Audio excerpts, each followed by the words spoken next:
শ্রাবণ মাস যেহেতু ভোলে বাবার জন্ম মাস, তো এই মাসে ভোলে বাবার ভক্তরা প্রত্যেক সোমবার করে ভোলে বাবার মাথায় জল ঢেলে পূজা করে থাকে। আর ভোলে বাবা যেহেতু সবুজ প্রকৃতি ভালোবাসেন, তো তার ভক্তরাও সবুজ সব কিছু পরে তার পূজা করতে চায়। তো সেই জন্য আমিও সবুজ সব কিছু কিনে ফেললাম। শাড়ি, চুড়ি, নেলপালিশ, ক্লিপ, যা যা দরকার মোটামুটি কিনেছিলাম। তারপর আমি মন্দিরে গিয়েছিলাম, শাড়ি টাড়ি পরে মন্দিরে গিয়েছিলাম। সবাই শ্রাবণ মাসের প্রথম থেকেই চুড়ি পরে নিয়েছিল, তো আমি পার্বতী মায়ের কাছে একদিন রেখে পূজা করার পরেই তবে চুড়িগুলো পরেছিলাম।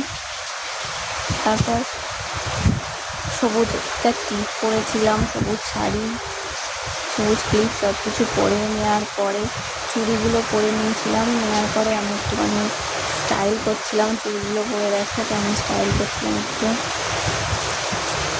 তো তারপরে আমি পুরো রেডি হয়ে গেছি। এরপর চলে গেছিলাম আমাদের ঠাকুর ঘরে। তো ওখানে গঙ্গা জল, দুধ, বেলপাতা, আতপ চাল, ফুল, ঘি, মধু সব কিছু নিয়ে রেডি হয়ে গেছিলাম আমাদের ঠাকুর ঘরে ভোলে বাবাকে পূজা দেওয়ার জন্য।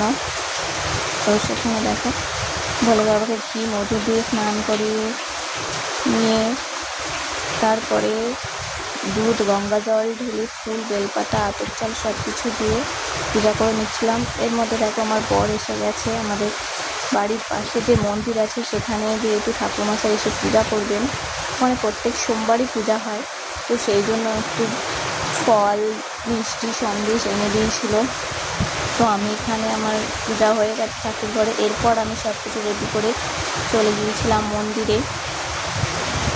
তো ওখানে যাওয়ার পর ঠাকুরমশাই মন্ত্র বলছিলেন আর আমি ভোলে বাবার মাথায় জল দিচ্ছিলাম। তো জল দেওয়ার পরে ফুল, বেলপাতা, ফল সব কিছু দিয়ে ভোলে বাবারকে পূজা দিয়েছিলাম। এরপর ওখানে সব পাড়ার কাকিমারাও সব পূজা দিতে আসেন।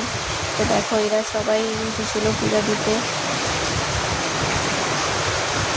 তারপর একটুখানি সবার ভিডিও করছিলাম।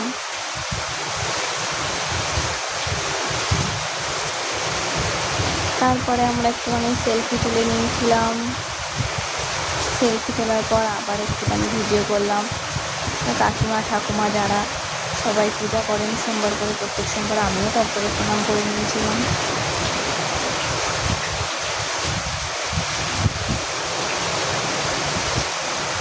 এরপর